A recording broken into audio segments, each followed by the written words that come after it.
അഭിനയിക്കാൻ വേണ്ടി മറ്റു കഴിവുകളെല്ലാം മാറ്റിവെച്ച ഒരു അതില്യ പ്രതിഭ തന്നെയായിരുന്നു. അദ്ദേഹത്തിന്റെ മൃതദേഹം അന്തിമോപചാരം അർപ്പിക്കുന്നതിനായി അംബേദ്കർ സ്റ്റേഡിയത്തിലേക്ക് കൊണ്ടുവരികയാണ്.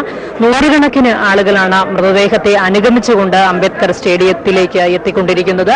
ഇങ്ങോട്ട് 1 മണിക്ക് മൃതദേഹം കൊണ്ടുവരും എന്നുള്ള അറിയിപ്പാണ് ആദ്യം ലഭിച്ചിരുന്നത്. എങ്കിലും വീട്ടിലേക്ക് അന്തിമോപചാരം അർപ്പിക്കാൻ എത്തിയവരുടെ നീണ്ട ക്യൂ പോലീസിന് പോലും നിയന്ത്രിക്കാൻ സാധിക്കുന്നതായിരുന്നില്ല. ഇവിടുത്തെ വേദി അല്പം മുമ്പാണ് പൂർണ്ണമായും സജ്ജമായത്. അദ്ദേഹത്തിന്റെ മൃതദേഹം പൊതുദർശനത്തിന് വയ്ക്കാനുള്ള തയ്യാറെടുപ്പുകളെല്ലാം പൂർത്തിയാക്കി. ഇവിടെ സിനിമാ പ്രവർത്തകരും അദ്ദേഹത്തിന്റെ ആരാധകരും അദ്ദേഹത്തോട് അടുപ്പമുള്ള എല്ലാവരും വളരെ വേദനയോടുകൂടി കാത്തിരിക്കുകയായിരുന്നു ഇതുവരെ. ഇപ്പോൾ അദ്ദേഹത്തിന്റെ മൃതദേഹം അദ്ദേഹത്തിന് കൊച്ചിക്കാരനാണ്. കൊച്ചിയുടെ പേര് സ്വന്തം പേരിനോട് ചേർത്തിട്ടുള്ള ആളാണ്. കൊച്ചിയോട് അത്രയും ആത്മബന്ധമുള്ള ആളുടെ ചേതനയേറ്റ ശരീരം അദ്ദേഹത്തിന് വളരെയേറെ അടുപ്പമുള്ള അംബേദ്കർ സ്റ്റേഡിയത്തിലേക്കാണ് അവസാനമായി കൊണ്ടുവരുന്നത്. തങ്ങളുടെ പ്രിയപ്പെട്ട കൊച്ചിൻ ഹനീഫയെ അവസാനമായി ഒരു നോക്കുകൂടി കാണുന്നതിനായി രാവിലെ മുതൽ അണമുറിയാത്ത പ്രവാഹം തന്നെയായിരുന്നു അദ്ദേഹത്തിന്റെ കുടുംബ വീട്ടിലേക്ക് എത്തിക്കൊണ്ടിരുന്നത്.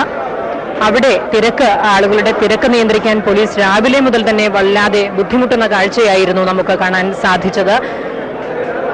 അടുത്ത ബന്ധുക്കൾക്ക് മാത്രമേ അവിടെ പൊതുദർശനത്തിന് അടുത്ത ബന്ധുക്കൾക്ക് അന്തിമോപചാരം അർപ്പിക്കാനുള്ള അവസരം മാത്രമേ വീട്ടിൽ ഉണ്ടായിരിക്കുകയുള്ളൂ എന്നാണ് അറിയിച്ചിരുന്നതെങ്കിലും ആരാധകരുടെയും അദ്ദേഹത്തിന്റെ പ്രിയപ്പെട്ടവരുടെയും ഒക്കെ നിലയ്ക്കാത്ത പ്രവാഹം മൂലം തീരുമാനം മാറ്റുകയായിരുന്നു.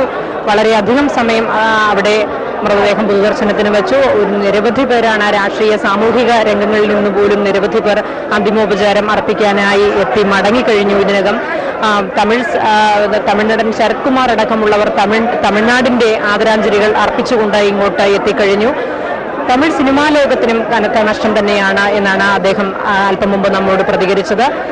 മലയാളത്തിനൊപ്പം തന്നെ തമിഴിലും ഹിന്ദി ചലച്ചിത്ര ലോകത്തുമൊക്കെ വളരെ വിപുലമായൊരു ബന്ധമായിരുന്നു, വ്യക്തിബന്ധം കൂടിയായിരുന്നു കൊച്ചിൻ ഹനീഫയ്ക്ക് ഉണ്ടായിരുന്നത്. അതുകൊണ്ട് തന്നെയാണ് അദ്ദേഹത്തിന്റെ വേർപാട് മലയാള സിനിമയ്ക്ക് മാത്രമല്ല അന്യഭാഷാ ചിത്രങ്ങൾക്കും കനത്ത നഷ്ടം തന്നെയായിരുന്നു.